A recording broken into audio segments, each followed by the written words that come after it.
Yiftach, it's time for the big reveal. As if this stamp, this seal wasn't amazing enough, we have something even more spectacular to show you folks. Yiftach, lead the way. Let's go. To the next room in this ancient First Temple period structure at the Givati archaeological dig, an active dig here at the city of David in Jerusalem. On our way there, take a look at these massive stones at the entrance to the room. These ashlars, stones that were chiseled in order to have a square shape, is another indication for the high rank of the person who lived here. Yeah, Yiftach, nicely done, this work, first of all, the masonry work, I guess you would say. Right. And again, very well preserved. These look like pillars. It is. These are piers, not exactly pillars, but these are piers who carried the roof of the second floor that we talked about before, who collapsed down during the fire. And again, folks, we see the debris here. We see the rubble 2,600 years ago right here. Yeah, this is a snapshot for the day of the destruction. That horrible Babylonian destruction under King Nebuchadnezzar. Well, shall we go inside the room? A very important room, as you said. Okay, Eric, now we are in the most important room of the structure that we dug.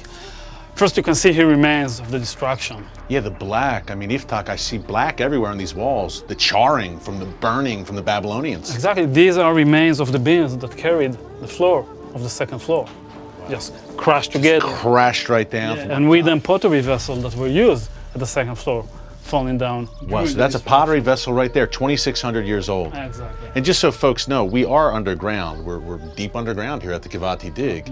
This once was surface level, but it's been buried over thousands of years. Exactly. Now, one of the most incredible finds that we got here in this room, right on the floor, is a bulla. A bulla is a stamp seal. You remember the seal we saw before? Yeah. So this is the result of a seal this way. It's basically a piece of clay that was used to seal a document. You can still see at the back side the remains of the papyrus that was here and the not paper, but the papyrus in that day that it was sealed onto. Exactly. The ancient parchment. Mm-hmm. And why is it so important? Because of the name that is written here. Yeah, you can see the ancient Hebrew writing there. Exactly. Now, you can see the writing. This is how we found it. It was this clear when we found it in the excavation. It was not coming from sifting or anything. It was just found here in the dirt. In this very room. Exactly. And again, we're talking about the walls. This is very well preserved. You can see the writing clearly, Yiftach. It is. It's very unique. When it was found, and you can imagine the yelling that came. Of course. We heard it from above, and we came down here, and it took us a few minutes, but we were able to read most of the letters right here on the spot. Wow. And the inscription says, Le Netan Melech, Eved HaMelech, to Netan Melech, or actually belonging to Netan Melech, the servant of the king. Wow. Now tell us who he was. Okay, so first by his title, the servant of the king, you can understand that this is an official. This is a person of high rank, someone who had worked in the king court. Yeah. So a high-ranking government official at that. Servant of the king is a title not of a servant, but an official of the king. In the king's court, in his cabinet, I guess you would say. All right, exactly. Now, Netan Melech is a very rare name. It was never found in any of the documents outside of the Bible, and in the Bible it's only mentioned once in the book of Kings 2. And now we're talking about the days of Josiah. The King Josiah, the great reformer, yeah. Exactly. During his reform, according to the text, he also burnt the chariots of the sun that were in the Temple Mount. We don't know exactly what it means, but it's probably part of the Assyrian cult to the sun, some kind of a chariot that used to go from east to west in the morning, depicting the movement of the sun. This was pagan worship or idol worship on the Temple Mount, of all places. Exactly. And Josiah said, no more. Mm-hmm.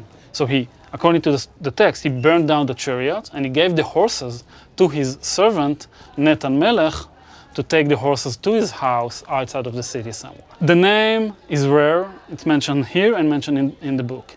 The epigraphy, the shape of the letters, dates the inscription to late 7th, early 6th century, the days of Josiah. And may I hold this, by the way? Of course. Thank you, my friend. And please continue as I just admire this incredible archaeological find, 2,600 years old. 2 Kings, Netan Melech, the court of King Josiah. Please continue, Iftach, as I admire this. So I'm saying the dating is the same. It was found in a structure from the days of this king. So I can't say for 100% that our Netan Melech and Netan Melech from the Bible are the same person, but it is likely they are. Yeah, very, very likely. You know, I thought I had a cool job.